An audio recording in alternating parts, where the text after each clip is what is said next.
goobtani waa goob ka mid ah suuqa ay ku ganacsadaan ganacsatada yaryar ee ku dhaqan magaalo ganacsiyeedda xuduudka Itoobiya iyo Somaliland ee TogWajaale. Ganacsatadani yaryar ee suuqani ku ganacsata oo saaka isugu soo baxay mudaharaad salmiya isla markaasina ay kaga soo horjeedaan habka iyo hanaanka loo maamulay qorshaha loogu sameeyay magaalada TogWajaale Malaynka iyagoo sheegay in lagu wargeliyay in ay gabi ahaanba iskaga guuraan goobahani ay ku ganacsadaan waxaanay hoosta ka xariiqeen inaan haba yaraatee meel loo diyaariyay oo ay u guuraan aanay jirin iyagoo cod dheer kula hadlay madaxweynaha Somaliland mudane Muusow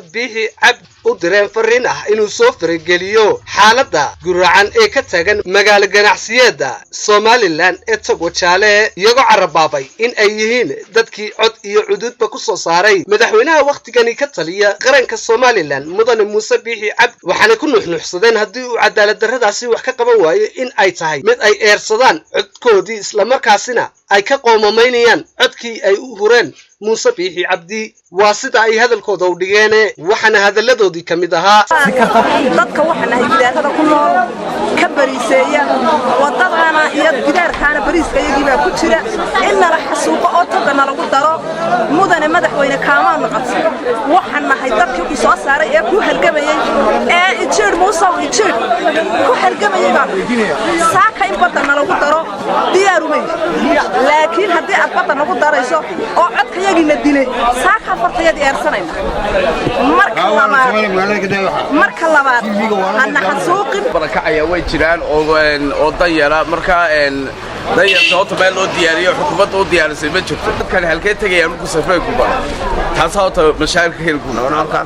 marka anagu taasaan doonaynaa in horta la weydiiyo oo la yiraahdo halkaas aad tagaysiin oo halkaas ay gelinaa oo marka wadooyinka sidaa loo sameeyo laakiin ka kaca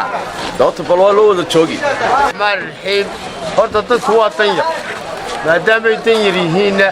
in meel loo baneeyo oo la habeeyo oo de waxa weeye intaasoo faamiliba wadankii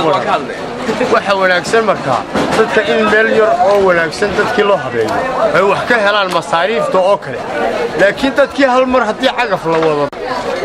waxa weeyaan dadka waxa la yidhi cagaf baa la idin gelinayaa meel allaala meel loo cayimay oo jirta يعني لو ما شيء معمول لو ما شيء وسيرتنا ويماتانو دولته ويلا شرا marka waxa weeye dadku oromo ma aha waa in plank lagu raraayo la yiraahdo halkaas aad leedahay haybelo halkaas aad leedahay kaarkiisa la siiya hallan iska kacninka shanta kun haysta halka yar warwareejinaya deeshantiisii hadii la geeyo dhakhtarka dhabarkiisa la dhaamo mashruuc adag ya ku shaqaysta kareema cid ugu tagi mayso marka tuntii guud waa la dhameeyay ummadii oromo iska noqoto cid hadlaysa ma jirto shacabkii rawaayad bay iska noqdeen suuqa waa in dadka wax laga siiyaa bartanka meel walba loo qorsheeyo dadku meel ay leeyihiin waa in waxaan ku meel ay deegaan loo sameeyaa waa in waxaan ku dadka la habeeyaa marka anagu waan ku soo horjeednaa in dadka guuroon iyo hanjabaad in marka lagu wado waan ku soo horjeedaa meel taariikh xaqan qabto Jamhuuriyadda Somaliland oo u baaqano runtii magaalada Wajaale doonay waxa haysta dhibaatooyin dalka aanu kala midnahay qaarna oo dheeriin dalka waxa ka jira abaarooyin baasan oo aanu kala midnahay madaxweyne dareen dhibaato leh ayaa ka jira dhibaato baasan ayaa Wajaale soo gaadhay oo ah arrinka dabka oo dadkii aan wali qacantooda waxba lagu celin dadkii danyarta ahaa ee wadada hareereega ku qanacsanay ee runtii madaxweyne badan waad ku baaqday in aad wax ka qabanayso abuurka dhalinyarada iyo shaqo gelinta runtii dadkan maanta la burburinaya waa dadkii hal abuurka ganacsi keenay ee ganacsi yar sameystay weeyaan ma aha dad u shaqeynay tijaariin madaxweyne baaq baan halka kaga dirnaa nimanka wasiirada ee la amar baan qabnaa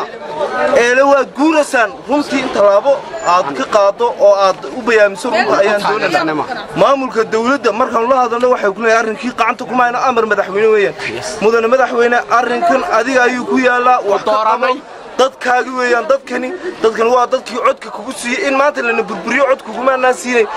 in dhalinyarta inta kale camal gidaarada ku dayacan wax loo qabto ayaanu cod kugu siinay si kastaba haatee ma markii ugu horeysay ee muran noocani oo kala ah uu ka dhasho Malaynka la damacsan yahay in loo sameeyo magaalo ganacsiyada xuduudka Somaliland iyo Itoobiya ee TogWajaale iyadoo sidoo kale ay jirtay goobo badan oo sida la sheegay uu maamulka magaaladaasi ka iibiyay ganacsatada isla markaasina uu marka hore goobahaasi uga dhigay goob lagu ganacsan karo balse sida la sheegay ay yihiin goobo wadooyin ah waa Maxamed Xasan Sheekh Maxamed Juba muuqaal maqalka caalamiga Kalson TV magaala xuduudada Somaliland iyo Ethiopia ee TogWajaale.